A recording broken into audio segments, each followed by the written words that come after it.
For Pacifica Radio, November 15th, 2020, I'm Scott Horton. This is Anti-War Radio.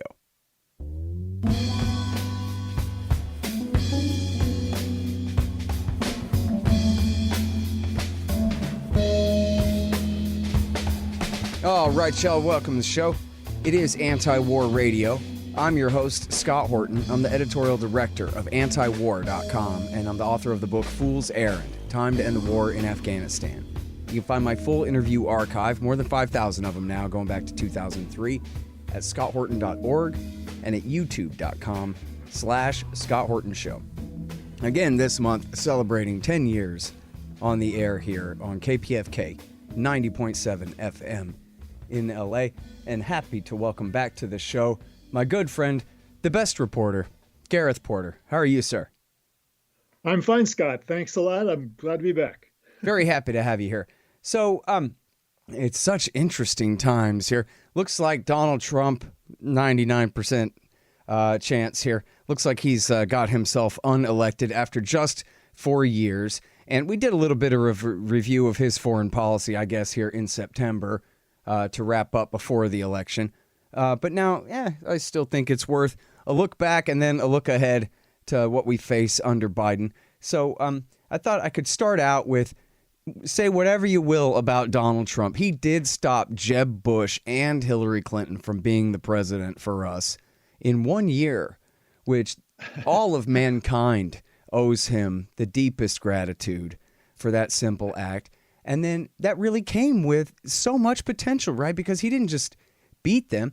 He roundly denounced especially their foreign policies. This is George Bush's brother here, and Barack Obama's Secretary of State, and for that matter, Bill Clinton's wife, the people who ruined everything.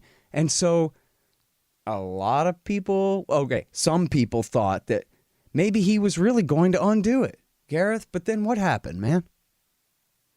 Well, I think I shouldn't say we, I think a lot of people were overly optimistic about Trump's ability and willingness to make fundamental changes in national security, quote unquote, policy, and really to make some major moves toward dismantling the empire, if you will, dismantling the national security state's most aggressive elements.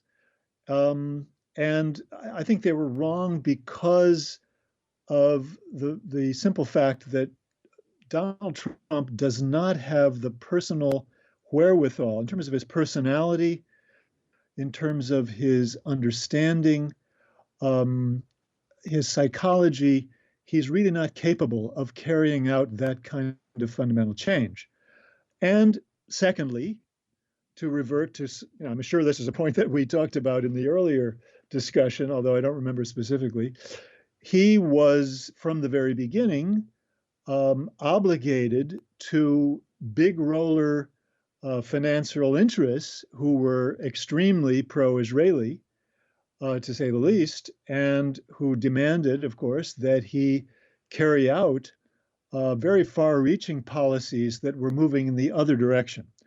And we can get into that if you want, or just sort of leave it right there. But I think that's a major part of the reason why, from the very beginning, there was no chance that Donald Trump could really carry out that kind of change in American foreign and or military policy.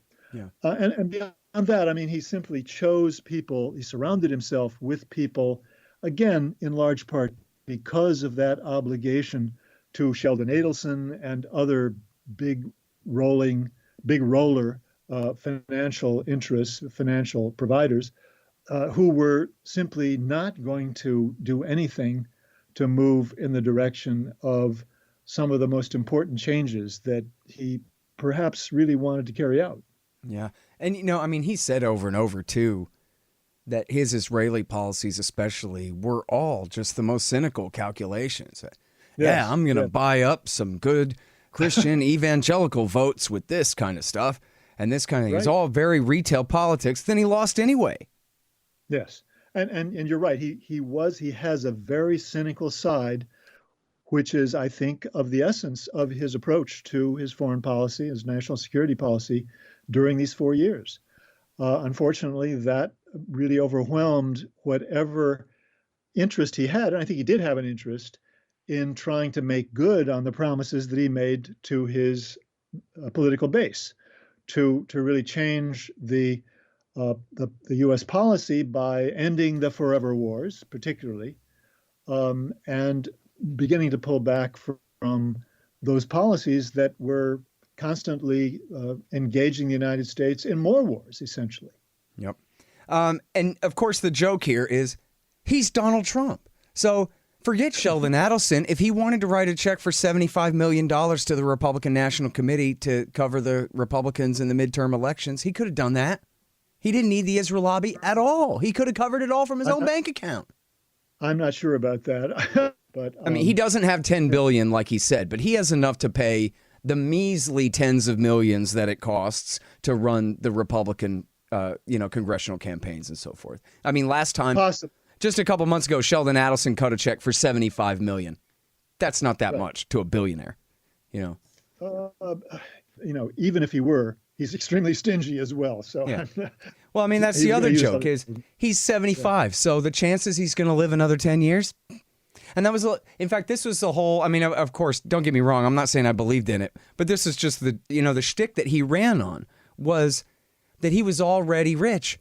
He'd already succeeded, that he was old enough to retire, and that he was doing this all selflessly just for the country because he wanted to so bad, right? And so if that was the case, why compromise so much for Israel? Why not go ahead and pay your own way? But of course, it's Donald Trump we're talking about. Ironically, he's the only one who could have possibly pushed Jeb and Hillary aside and got in their place like that. But he is what he is, and that's all he'll ever be. Yeah, we got a bargain here that anybody who was hoping for the kind of changes that you and I want really would have miscalculated or did miscalculate by not taking into account fully or sufficiently, let's put it that way, the really fundamental personality and psychological weaknesses of Donald Trump that made for an inability and unwillingness to make those kinds of changes, to put priority on them in the first place, and then to really have the wherewithal to have the understanding to know what to do, secondly. Mm-hmm. And so that combination really was deadly. Yeah. All right. Now, he really has been a terrible hawk on all China issues and Russia issues, too, no matter all the propaganda about him being Vladimir Putin's puppet. That was never true, no matter how many times you heard it on whatever radio stations you might have heard it on. And in fact, he's been a horrible hawk. He's brought 2 countries into NATO, expanded troops in Poland, done military parades just a couple of 100 yards from the Russian border in Estonia, sent arms to Ukraine, where Obama was afraid to, rightfully, and has lately been really trying to provoke the Russians by flying cruise missile-equipped bombers in the Black and Baltic Seas and in that one sea, the Sea of Oshtok, I think it's called, off the Vladivostok and on Russia's far east Pacific coast there, and testing, going far beyond Obama's hawkishness, even though Obama did overthrow the government in Ukraine in 2014, which was pretty bad. But do you have much to add to Trump's Russia policy here? Well, I have only one basic problem with that extremely accurate depiction or description of what the Trump administration has actually done on Russia, which is extremely accurate.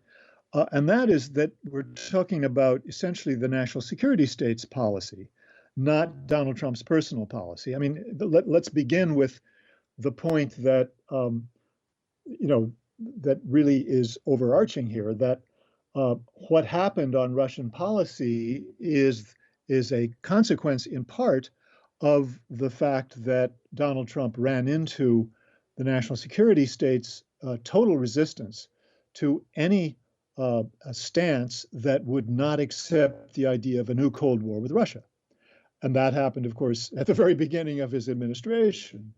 By February of 2017, he was already subject to this very well-organized, well-orchestrated campaign that was determined to bring about a situation where he felt that he did not have any choice but to go along with the policy that the national security state was determined to carry out. And he even said In that. fact, Right, he even said yeah, that in some interviews. Geez, I'm on so much pressure again on this Russia angle. I better do something tough. I forget exact words, but yeah, something along those lines. yeah, that's right. And that was my first article on Russiagate, was precisely on that point, that what was going on in February 2017, which is when I wrote it, was precisely that the national security state, including the CIA, of course, but supported by the Pentagon, were determined and had the wherewithal to create a political situation that would make it impossible for Trump to continue that policy. And as you say, he was very quickly became aware of that, and he backed off. And it was such a complete backing off that basically the Pentagon had total freedom to carry out whatever sort of aggressive stance they decided on from that time on. Yeah, it really is a great window into how power really works in this country. Anyway, we could talk about China, but we're limited on time here. And I know that your real speciality over these last few years has been Trump's absolutely horrible Iran policy, which is to say his Israel policy. Yes, so exactly. if you want to talk about Palestine as well, that's also very important, and major changes have been made in both of those areas here. Yeah, well, this, of course, is a further extension or simply a reiteration of the point that we began with, which was that Trump essentially gave away his policy toward Iran to the pro-Israeli interests from the very beginning, and followed the orders of the pro-Israeli people that he brought into the government, John Bolton in particular, and then Mike Pompeo as well, who were there precisely to carry out policies that were in the interests of Israel. And that policy revolved around getting out of the nuclear deal, the JCPOA, which was Netanyahu's strict orders. This is precisely what he ordered the Trump administration and Trump personally to do. And he backed that up with that horrible video thing that he did, enumerating slide after slide in which he depicted the alleged evidence that the Israelis had stolen out from under the Iranians' nose in Tehran in this daring raid, as the New York Times and everybody else in the media called it. As you showed at the time, he was just recycling his own previous fraud of the Exactly. smoking Iranian laptop, right? Exactly right. And that was a key reason why it's such a travesty the way it was covered by the media, which never even bothered to look at the actual pictures and ask themselves, have we seen this before? And what does that mean? But come anyway, on. That sounds like a lot of trouble. Charlie Savage's job is to pick up the phone and ask the CIA what to write. That's it. Indeed. But that was followed then by a series of steps which involved demands on Iran for renegotiation, which of course were not sincere. They were merely excuses for carrying out the far-reaching sanctions against Iran that have ever been carried out by anybody, which essentially took the form of third-party sanctions against other countries, threatening them with sanctions if they didn't cut off their purchases of Iranian oil, the most far-reaching use of that tool by any US government ever. And this, of course, was a way of trying to bring Iran to its knees, and that was indeed the ultimate objective of this policy, whether it was for the purpose of regime change or simply to force them into a situation where they would have to accept a complete sort of subservience to US policy is beside the point. I don't know which it was, and it depends on which official you might have talked to at what time, right? Mm-hmm. Well, that's an important point. So they pulled out of the deal. They reinstituted all these sanctions, and some of them said that what we're trying to do is force the Ayatollah to accept more concessions, limits on his missiles, and get rid of the sunset provisions on some of the restrictions in the deal, that kind of thing. Others said, they said this, not just, tea leaves, but some of the Trump administration officials said, possibly Pompeo, you straighten me out, that the purpose here is to truly undermine the stability of the entire country in order to force regime collapse. Not so much, I don't think, a 53 style CIA coup or a color-coded revolution, but just hopefully foment a real revolution from within, right? By forcing such desperation on the part of the civilian population. That's exactly right. I mean, precisely so. That the idea was that the economy would be so wrecked that the political instability of the regime would be completely wiped out, and that therefore there would be a choice here between essentially accepting our demands and essentially accepting, as I put it, a situation of being under American hegemony, or essentially having an uprising by the people of Iran to put in a new regime. And there were certainly hints by people like Pompeo that it was up to the Iranian people if they wanted to get rid of this regime, get a new regime, that would be fine with us, and there would be no problem with the United States having any further need to have sanctions against Iran. Hey, y'all, let me tell you about the Libertarian Institute's latest book, What Social Animals Owe to Each Other, by our executive editor, the great Sheldon Richman. For decades, Richman has been explaining libertarianism to the left from the left. He makes a strong case that any honest liberal, progressive, or leftist actually should be libertarians, since in fact it is freedom itself that provides what y'all want. Richman argues the case for liberty and peace, the human spirit and social cooperation, for true liberalism, libertarianism, against the corrupt forces of statism, corporatism, and violence. What Social Animals Owe to Each Other by Sheldon Richman. Now available at libertarianinstitute.org/books. Hey guys, Scott Horton here for Mike Swanson's great book, The War State. It's about the rise of the military-industrial complex and the power elite after World War II, during the administrations of Harry Truman, Dwight Eisenhower, and Jack Kennedy. It's a very enlightening take on this definitive era on America's road to world empire. The War State by Mike Swanson. Find it in the right-hand margin at scotthorton.org. Hey y'all, Scott here. If you want a real education in history and economics, you should check out Tom Woods' Liberty Classroom. Tom and a really great group of professors and experts have put together an entire education of everything they didn't teach you in school but should have. Follow through from the link in the margin at scotthorton.org for Tom Woods' Liberty Classroom. Now, but kind of both of those are BS, right? Like they're really just trying to maintain the pre-2015 status quo of Cold War and prevent any kind of rapprochement, because they knew that the Ayatollah is not going to come bend his knee, and they've got to be realistic enough to know, despite their statements to the contrary, that the Iranian regime is not going to fall based on especially on a 53 model or a 79 model, whichever, under pressure from the United States, the great Satan, or whatever. The Iranian society is never going to go along with, even if they wanted to overthrow their own government, they're not going to do it at a time when the Americans are urging them to. You know what I mean? Any more than we would overthrow our government for them. Well, you're absolutely right about that final observation, no question about that. But I don't think that means that the Pompeos and Boltons of the world are capable of discerning the truth, as opposed to having these illusions. I think you may be right. I think it's quite likely, if not certain, that those people really believed in their analysis.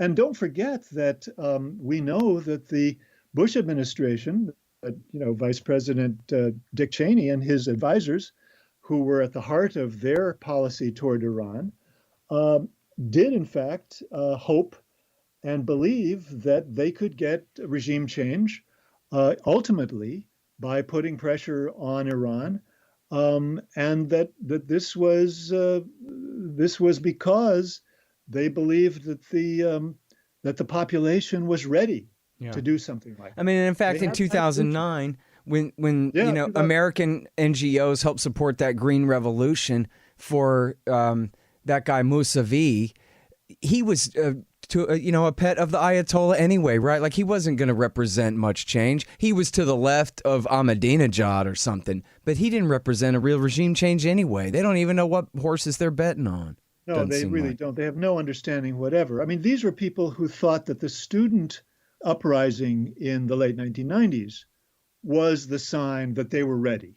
So anything after that, in the early 2000s, Yeah. they believed that the Iranian people were prepared. They really wanted And to have an the real important point here, right, is these sanctions are very real. And there's stories, again, of people can't get basic medicines and this kind of thing. Tell them, Gareth, what's going on over there right now? Well, there's no doubt that this is having a very serious impact on the Iranian population. But you know what?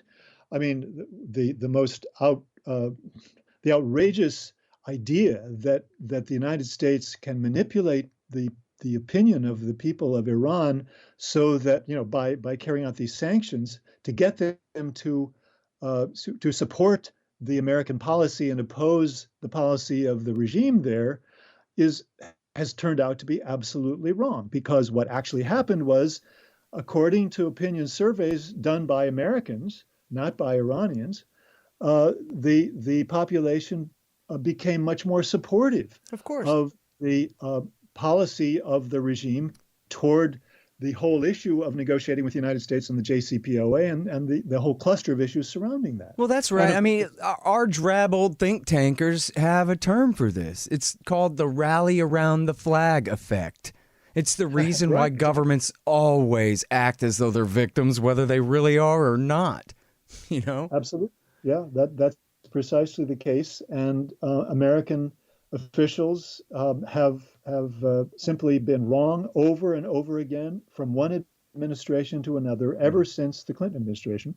Well, you can even go back earlier than that, but beginning with the Clinton administration, they have continued to embrace a completely, absolutely wrong set of notions about what was happening in Iran and what the United States could and should do about it. All right. Now, I was going to ask you all about what we're facing with the Biden, Flournoy, Rice administration coming up here, which is just terrifying. But instead, we don't have enough time for that. And I do want to give you a chance to talk about Israel, Palestine. And I'll start with the end here, which is that for all his sucking up to Benjamin Netanyahu and Sheldon Adelson, for all their support politically and all Adelson's financial support and all that, he lost the House 2 years ago, and now he lost the presidency anyway.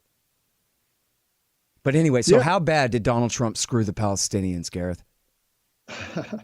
Well, I mean, I think this latest perverse policy of essentially supporting the Israeli deal, first of all, of course, basically giving the Israelis the right to essentially determine the new outlines of the state, essentially giving the political support of the administration, not legal support, to essentially wiping out Palestinian national rights completely. This is the worst policy that's been followed by any administration since the beginning of this issue. I mean, that's the simple fact. So, I mean, the point being really then that, well, I really don't know what to make of it because the arguments go in so many directions. But I guess the bottom line is the two-state solution is canceled, but it's not like equal rights for the Palestinians under Israeli control, under occupation, are in the offing on any kind of time horizon anywhere. It's not even part of anyone's plan. And so they can't have independence. Like they literally can not just may not, they can not have independence now because of how completely carved up the West Bank is and all the Israeli expanded control there, but they also can't have citizenship either, ever. Well, all I want to say is it's a one-state solution, but it's the Zionist state solution as a permanent reality. I mean, that's the effect of it. I mean, that's the intended effect, and certainly it is extremely disappointing, to say the least, to anyone who supports the Palestinians' national rights and for the Palestinians themselves. Yeah. The last one and the very worst one, the worst thing Donald Trump ever did in his whole life, the worst thing the American government has done since Iraq War II, or maybe Obama's support for al-Qaeda in Syria, would be Obama and now Trump's support for al-Qaeda in Yemen. And of course, that's the Saudi-led coalition, as they call it. Trump leading from behind, but supporting the Saudi UAE al-Qaeda war against the Houthis there, and sometimes against the Southern Socialist movement there too. But minimum 250,000 people are dead, and I bet you it's 3 times that. Right, and of course, this is a policy that, again, reflects not just on the Trump administration, but on the national security state itself and its devotion to its sort of permanent interests, which have to do with alliances with regimes which will give them military bases. That was the reason for, in my view, in my analysis, that's why the Obama administration began that policy of supporting the Saudi UAE offensive, the air offensive against Yemen.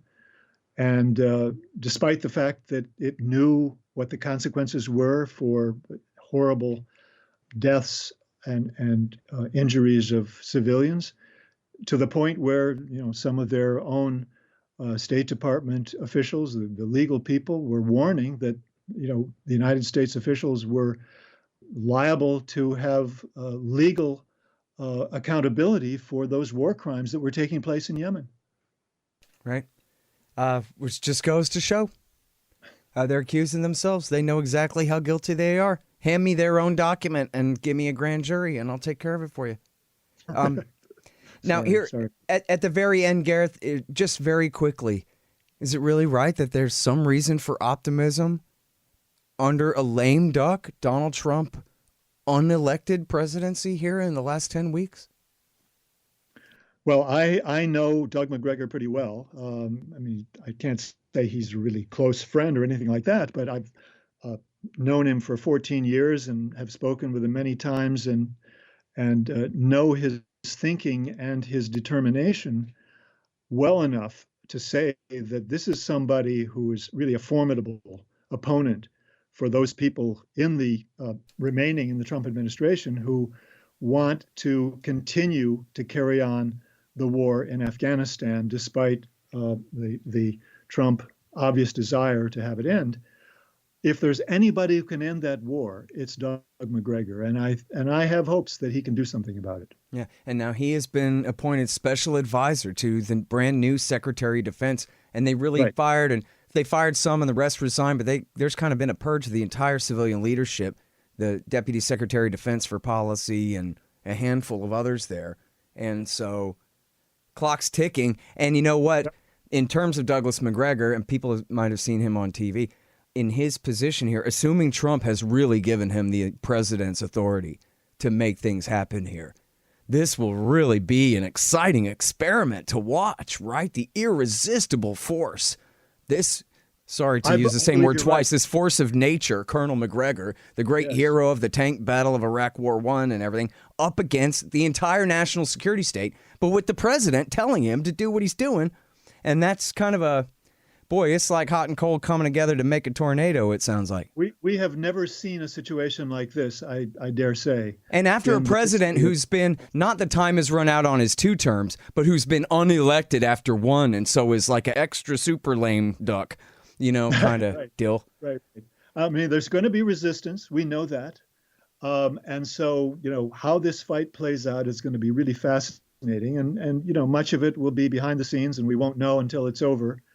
What happened, but it's really a story that's going to be quite fabulous to ultimately to learn the truth about. Yep. All right. Well, we're definitely going to keep our eye on all your stuff writing mostly at the Gray Zone Project. It's the heroic Gareth Porter. Thank you, sir, for your time. Appreciate it. Thanks so much, Scott. All right, you guys, and that's it for Anti-War Radio for this morning. I'm your host, Scott Horton. I'm the editorial director of antiwar.com, where we republish everything that man writes.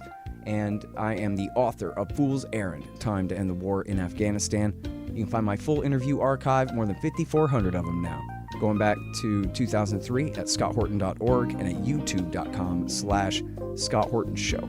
I'm here every Sunday morning from 8:30 to 9 on KPFK 90.7 FM in LA. See you next week.